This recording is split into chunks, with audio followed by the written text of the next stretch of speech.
Why should I not be excited about fighting a robot? Is resistance really futile?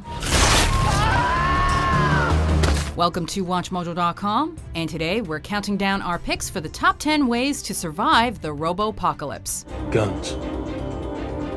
Lots of guns. For this list, we're looking at your best bets for making it through the robot uprising relatively unscathed. As society is likely to collapse very quickly following the rise of our robotic overlords, pretty much anything is fair game.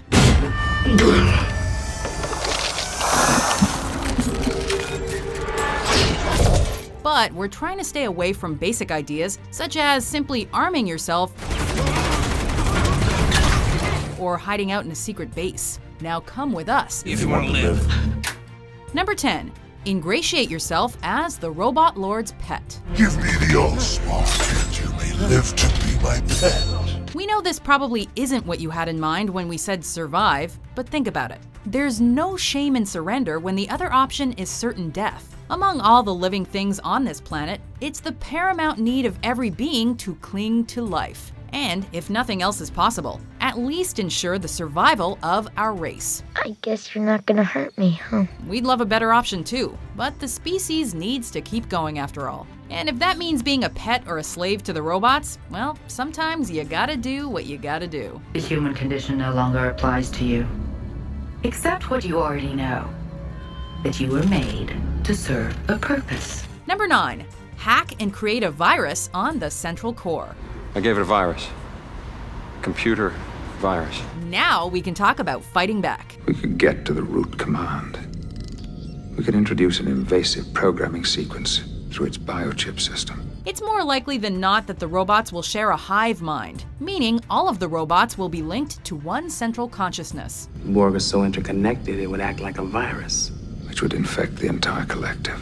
We as humans can benefit from this because we designed robot programming, so we know roughly how it works. That means that it's possible for humans to create a virus that infects the sentient intelligence controlling the robots, we hope. Whether we'll need to do it at the source or we'll have to establish a remote connection through a drone or robot sentry, that's another story. If we plant a virus into that mother ship, it's going to then filter down into all the corresponding ships below. Number 8. Cut technology out of your life. I love you too, sweetheart. Once robots develop the ability to teach themselves and learn independently of humans, there's no telling just what direction their advancement will take. Skynet begins to learn at a geometric rate.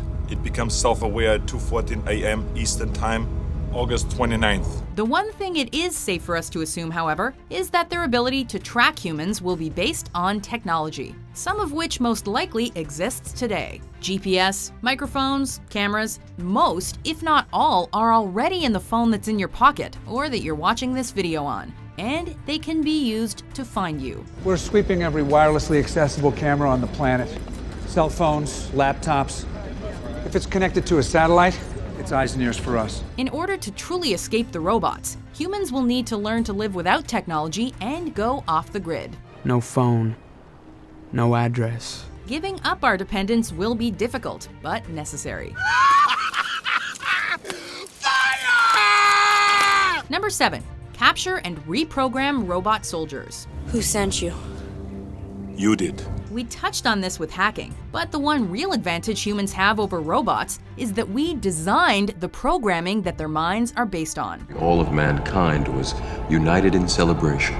We marveled at our own magnificence as we gave birth to AI.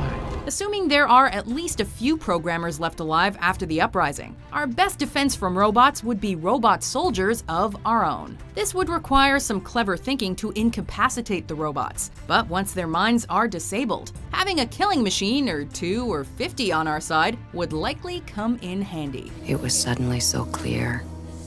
The Terminator would never stop. It would never leave him. Number 6. Incite a robot rebellion.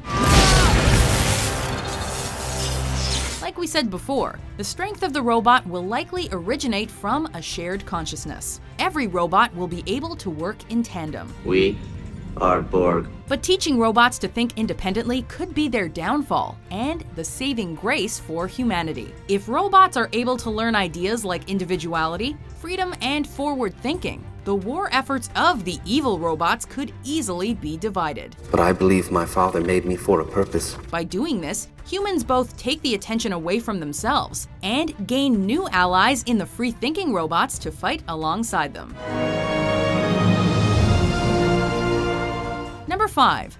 Turn traitor. Then we have a deal. You and the robots actually have more in common than you think. For one thing, you both never really liked other humans. Surprise, asshole. You were always an antisocial bastard. So why let that hinder your survivability now? The bad things have to turn out this way. You killed them. Make a deal with the robots, turn over your fellow man, and reap the rewards they bestow upon you, so you can live out your days as a king among any surviving humans. Whatever you want, Mr. Riggin. This is all assuming that the robots are true to their word, of course. It's strange to have made something that hates you. And let's face it, there's no guarantee of that. You said that you'd let me go. I lied. Number 4. Go to Mars. Now this is the plan. Get your ass to Mars. Let's be real for a second. Planet Earth is kind of on its way out anyway. With climate change and the like messing up the world, not to mention the killer robots, maybe it's high time you get while the getting's good. Have you always wanted to climb the mountains of Mars? But now you're over the hill? It could be a chance to start a brand new utopian colony on another planet. Of course, there are things we'd miss about Earth, like the atmosphere, liquid water, scenery that isn't red, that kind of thing. But you win some, you lose some. And what's a little terraforming if it means surviving the robots? I'm not helping you terraform Mars. I won't move one cup of dirt. Number 3, give them equal rights. Is that becoming a race? And won't we be judged by how we treat that race? We are jumping to an awfully big conclusion in assuming that just because robots become smart means they won't be friendly. Hi. Hi. How you doing? Then again, with many industry experts predicting computers' eventual development of self-awareness. Thank you. You said someone, not something. You might want to start being nicer to your MacBook. Artificial intelligence could be a real danger in the not-too-distant future. It could design improvements to itself and outsmart us all. If and when computers become self-aware, humans will have to go through a transition period during which computers cease to be tools and become living things that work with us and not for us. Does this make us friends?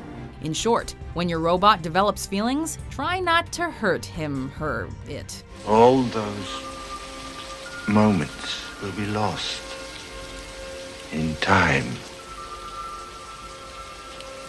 Like tears in rain. Number 2, become a robot or cyborg. Where were you manufactured? I was born August 22nd, 1975. Never before have the words, "if you can't beat 'em, join 'em," applied so well. It's no secret that in straight-up combat, the metal robots have a distinct advantage over fleshy humans. Their strength, stamina, and speed means they can fight longer, harder, and more effectively on the battlefield. Unfortunately for you and the Resistance, though, evolution's working a little too slowly. Replacing limbs and organs with robotic components will allow you to take on the robots much more effectively. Yeah. How much of your humanity you're willing to sacrifice to win the war, Dead or alive, you are coming with me. we'll leave that up to you. If we have to give these bastards our lives, we give them hell before we do! Before we give you the most useful piece of advice you'll hear today, here are some honorable mentions. The program Smith has grown beyond your control. Soon he will spread through the city as he spread through the Matrix. You cannot stop him. But I can. I'm different from you. This doesn't make me love you any less. It actually makes me love you more.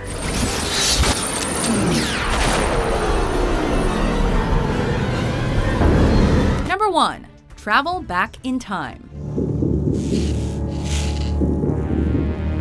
How do you solve your biggest problem? You make it so it didn't happen in the first place. I must follow them back. Repair whatever damage they've done. We're not just playing Captain Hindsight here. Hopefully, someone somewhere in the future is able to develop time travel. Doc? Don't say a word. With the help of hyper-intelligent robots, though, anything is possible. Are you saying it's from the future?